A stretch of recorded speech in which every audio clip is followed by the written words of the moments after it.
എക്സാലോജിക്ക് നമ്മളെ സംബന്ധിച്ചിടത്തോളം ഒരു വലിയ ചർച്ചാ വിഷയമായി മാറുന്നത് ഈ സംസ്ഥാനം ഭരിക്കുന്ന മുഖ്യമന്ത്രിയുടെ മകളുമായി ബന്ധപ്പെട്ട കേസായതുകൊണ്ട് കൂടിയാണ്.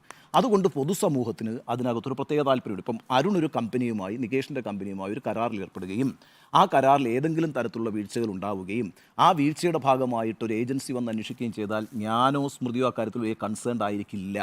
അതേസമയം ഒരു മുഖ്യമന്ത്രിയുടെ മകളുമായി ബന്ധപ്പെട്ട കേസുണ്ടാകുമ്പോൾ സ്വാഭാവികമായും പൊതുസമൂഹത്തിൽ അത് വലിയ ചർച്ചയാകും. അവിടെ ആ കേസിനെ സംബന്ധിച്ചൊരു വ്യക്തത വരുത്താൻ ആർക്കാണ് ബാധ്യതയുള്ളത്? അത് മുഖ്യമന്ത്രിക്ക് ബാധ്യതയുണ്ട്, മുഖ്യമന്ത്രിയുടെ മകൾക്കും ബാധ്യതയുണ്ട്. എന്ത് സേവനം കൊടുത്തു എന്നുള്ളത് വ്യക്തമാക്കണം. എന്ത് സേവനം കൊടുത്തു എന്നുള്ളത് വ്യക്തമാക്കുന്നതോടെ ഈ പ്രശ്നം പരിഹരിക്കും.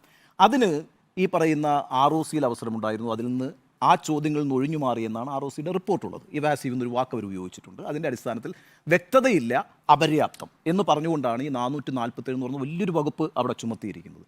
രണ്ടാമത്തെ പ്രശ്നം, ഈ കമ്പനിയെ ഡോർമെൻ്റ് ആയിട്ട് പ്രഖ്യാപിക്കുമ്പോൾ അതുമായി ബന്ധപ്പെട്ട് ഹാജരാക്കിയ രേഖകൾ വ്യാജമാണെന്നുള്ളത്.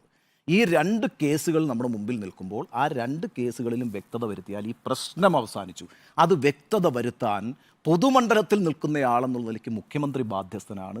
മുഖ്യമന്ത്രിയുടെ മകളായതുകൊണ്ട് അവർക്കും പൊതുമണ്ഡലത്തോടൊരു ഉത്തരവാദിത്തമുണ്ട്.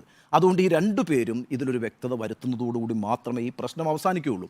അത് രാഷ്ട്രീയ പ്രേരിതം എന്ന് മാത്രം പറഞ്ഞതുകൊണ്ട് ഇക്കാര്യത്തിലൊരു ഈ പ്രശ്നം പരിഹരിക്കാൻ കഴിയില്ല. എന്ന് മാത്രമല്ല, SFIOയുടെ വരവെന്ന് പറയുന്നത് വളരെ പ്രധാനമാണ് ഈ കേസിൽ. ഞാനൊരു കണക്ക് പരിശോധിക്കുമ്പോൾ ഈ കോർപ്പറേറ്റ് കാര്യ മന്ത്രാലയം പറഞ്ഞ കാര്യമുണ്ടല്ലോ, അത് ഈ പറയുന്ന 2018-19 ലക്ഷക്കണക്കിന് കമ്പനികൾ ഇന്ത്യയിൽ പ്രവർത്തിക്കുമ്പോൾ 39 കേസാണ് SFIOയിൽ വന്നിരിക്കുന്നത്.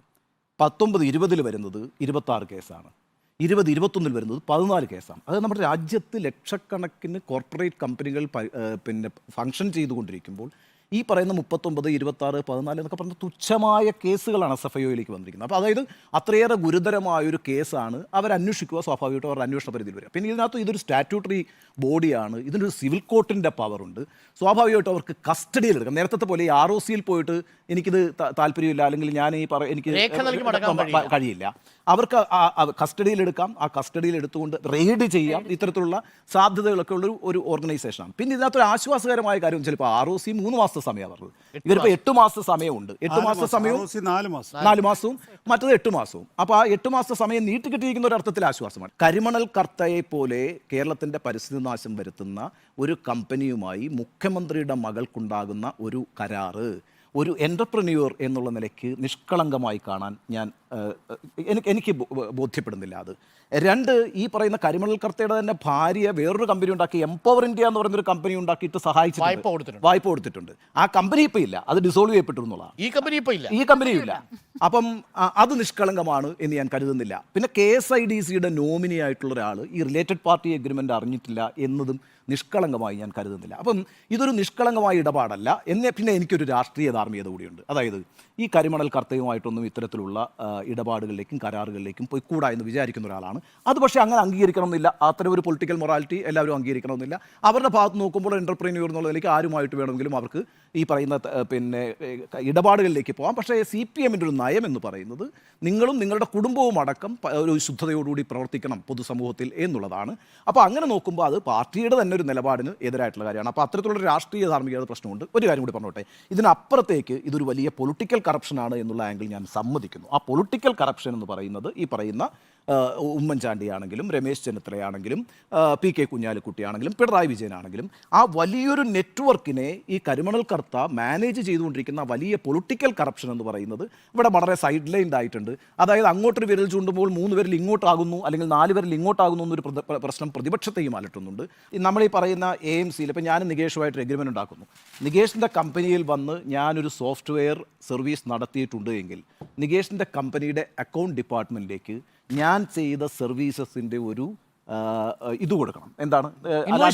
ഇൻവോയ്സ് കൊടുക്കും. ആ ഇൻവോയ്സ് കൊടുക്കുമ്പോൾ മാത്രമാണ് അത് നിങ്ങളുടെ ചീഫ് അക്കൗണ്ടൻറ്റോ ആരാണെന്ന് വെച്ചാൽ അത് ഓക്കെ ചെയ്തിട്ട് അത് ബോധ്യപ്പെട്ടിട്ട് എനിക്ക് പൈസ റിലീസ് ചെയ്യാൻ കഴിയുള്ളൂ.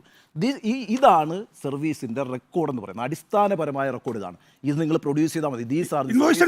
These are the service invoice അല്ല അവിടെ ഒറ്റ ഇൻവോയ്സേ ഉള്ളൂ. ഈ ഒരുമിച്ച് പണം കൊടുത്തതിന്റെ 1.72 ഒന്നിച്ചല്ലോ. അല്ലല്ല അതാ പറഞ്ഞേ പല പല ഘട്ടങ്ങളെ കൊണ്ടായി. പക്ഷെ ഒരു കുഴപ്പം എന്താണെന്ന് വെച്ചാൽ ഇൻവോയ്സ് ഉണ്ട്. അല്ലല്ല സാർ ഒരു നിമിഷം സാർ, ഡെവലപ്മെന്റ്, മെയിൻ്റനൻസ്, മാനേജ്മെന്റ് ഈ 3 കാര്യങ്ങളിലെ സേവനമാണ് വീണ തൈക്കണ്ണിൽ കൊടുത്തിരിക്കുന്നത്. അപ്പോൾ ഡെവലപ്മെന്റ് ചെയ്തിരിക്കുന്ന സോഫ്റ്റ്വെയർ ഏതാണ് എന്നുള്ളതായിരുന്നു ഒരു ചോദ്യം. ഒരു സാധനവും ഡെവലപ്പ് ചെയ്തിട്ടില്ല. അല്ല അത് ഒരു നിമിഷം, അല്ല ഡിജിറ്റൽ രേഖ വരണമെങ്കിൽ അങ്ങനെയല്ലേ? പിന്നെ ബേസിക്സിലേക്ക് പോയി. ബേസിക്സ് ആണ്. ഒരു നിമിഷം സാർ, ഇത് മെയിൻ്റനൻസിന്റെ കാര്യത്തിലാണ് ചെയ്തിട്ടില്ല എന്നുള്ളത്. ഞാനൊന്ന് പറഞ്ഞു തീർക്കട്ടെ. CFO പറഞ്ഞത് മാത്രമല്ല, IT എഞ്ചിനീയറായ അഞ്ജു പറഞ്ഞത് എന്താ? They have not utilized the service of any external agency for IT related work. IT വർക്കിന് വേണ്ടിയിട്ട് എക്സ്റ്റേണൽ ഏജൻസിയുടെ ഒരു സർവീസും അവർ ഉപയോഗിച്ചിട്ടില്ല എന്ന് പറഞ്ഞാൽ എന്താ അർത്ഥം? മാനേജ്മെന്റ് ഓഫ് സോഫ്റ്റ്വെയർ സൊല്യൂഷൻസ് ഉപയോഗിച്ചിട്ടില്ല. അപ്പോൾ ഡെവലപ്മെന്റ് ഇല്ല, മാനേജ്മെന്റ് ഓഫ് സോഫ്റ്റ്വെയർ സർവീസസ് ഇല്ല. പിന്നുള്ളതാണ് ഉണ്ണി ബാലകൃഷ്ണൻ സൂചിപ്പിച്ച മെയിൻ്റനൻസ് ഉപയോഗിച്ചിട്ടുണ്ടോ എന്നതാണ് ചോദ്യം. അത് സാറ്റിസ്ഫാക്ടറിയുമല്ല. മാത്രമല്ല ഇനി ഏതൊക്കെ സർവീസുകളാണ് നികേഷ് അവർ ഉപയോഗിച്ചത്? MS office, outlook, power builder. ഈ പറയുന്ന നമുക്ക് ഈ IT മേഖലയിൽ പണിയെടുക്കുന്ന ഞാൻ 13,500 രൂപയ്ക്ക് ഉണ്ണി ബാലകൃഷ്ണന് തരാം. 13,500 രൂപയ്ക്ക് ഇത് വാങ്ങി ഞാൻ ഉണ്ണി ബാലകൃഷ്ണൻ തരാം. അതാണ് ഈ സോഫ്റ്റ്വെയർ, ഇതാണ് പ്രൊവൈഡ് ചെയ്തിരിക്കുന്നത്. അപ്പോൾ സ്വാഭാവികമായിട്ടും ഇത് വളരെ ദുരൂഹമായ ഇടപാടാണ്. ആ ദുരൂഹമായ ഇടപാടിലേക്കാണ്. അപ്പോൾ ഇതിനകത്ത് ഇത് എന്തുകൊണ്ടാണ് വീണയ്ക്കോ അല്ലെങ്കിൽ വീണയുടെ കമ്പനിക്കോ ഈ കാര്യങ്ങളെ സംബന്ധിച്ചൊരു വ്യക്തത വരുത്താൻ കഴിയാത്തത്? ഇപ്പോൾ രണ്ടാമത്തെ ഏജൻസിയാണല്ലോ വരുന്നത്. ആദ്യം ഇൻ്റർനെറ്റ് സെറ്റിൽമെൻറ്റ് ബോർഡിൽ ഇത് CMRL വ്യക്തത വരുത്താൻ കഴിഞ്ഞില്ല എന്ന് മാത്രമല്ല എതിരായ കാര്യങ്ങൾ പറഞ്ഞു കൊടുക്കുകയും ചെയ്തു. അടുത്തത് ROCയിൽ വരുമ്പോൾ വ്യക്തത കൊടുക്കുന്നില്ല, വേണമെങ്കിൽ അവിടെ വ്യക്തത വരുത്താവുന്നതായിരുന്നു. ഇനിയിപ്പോൾ SFIO വരികയാണ്. അത് മാത്രവുമല്ല, ഇതിപ്പോൾ ഒരു കോടതി കേസ് കൂടിയാണ്. അപ്പോൾ 12-ാം തീയതി ഈ കേസ് പരിഗണിക്കുകയാണ്. അപ്പോൾ കേന്ദ്ര സർക്കാർ എന്താ പറയാൻ പോകുന്നത്? കാര്യം അന്വേഷണം പ്രഖ്യാപിച്ചു SFIO. അത് ദേവൻ രാമേന്ദ്രൻ നിരീക്ഷണം ഉണ്ടായിരുന്നു നേരത്തെ. എന്തുകൊണ്ട് SFIO വരുന്നില്ല എന്ന് ചോദിക്കുന്നുണ്ട്. 12-ാം തീയതി അവതരിപ്പിച്ചു കഴിഞ്ഞാണ്ടല്ലോ, എന്നാൽ പിന്നെ SFIOയുടെ അന്വേഷണം നടക്കട്ടെ എന്ന് പറഞ്ഞാൽ ആദ്യം ഒരു കോടതി സീലൂടി ഉണ്ടാകും. അതായത് ഇതുവരെ ഇന്ററിം സെറ്റിൽമെന്റ് ബോർഡിന്റെ അന്വേഷണം, അതിനുശേഷം വന്നിരിക്കുന്ന ROCയുടെ അന്വേഷണം ഒന്നും കോടതിയിലൂടെ കോടതിക്ക് തടയാൻ കഴിയില്ല. കോടതിക്ക് തടയാൻ കഴിയുന്നത് മാത്രമല്ല, കോടതി ഇതിനെ എൻഡോസ് ചെയ്യും. കോടതി ഇതിനെ എൻഡോസ് ചെയ്യുമ്പം കോടതിയുടെ ദേവൻ രാമേന്ദ്രൻ എൻഡോസ് ചെയ്യും. അല്ലല്ല ഏത് കോടതിയായാലും എങ്ങനെ എതിർക്കുന്നത്? ആയിക്കോട്ടെ, ഞാൻ പറഞ്ഞത് നിലവിൽ 13,500 രൂപയ്ക്ക് ചെയ്തു കൊടുക്കാവുന്ന സേവനത്തിന് 1,72,00,000 രൂപ KSIDCയുടെ 13.4% ഓഹരിയുള്ള കമ്പനി ജനങ്ങൾക്ക് കിട്ടേണ്ട പണം വീണ വിജയന് കൊടുത്തു എന്നതാണ് കേസ്. ആ പൊളിറ്റിക്കൽ കറപ്ഷൻ കൂടി ഇതിനകത്ത് ചർച്ച ചെയ്യപ്പെടേണ്ടതാണ്. ഏതായാലും ഈ പറയുന്ന SFIOയുടെ അന്വേഷണം, ROCയുടെ അന്വേഷണം, ഇപ്പോൾ കോടതിയിൽ നടന്നുകൊണ്ടിരിക്കുന്ന കേസുകൾ, ഇതൊക്കെ പൂർണ്ണമായും രാഷ്ട്രീയ പ്രേരിതം മാത്രമല്ല, സ്ട്രോങ് കേസ് എന്നാണ് എൻ്റെ നിലപാട്.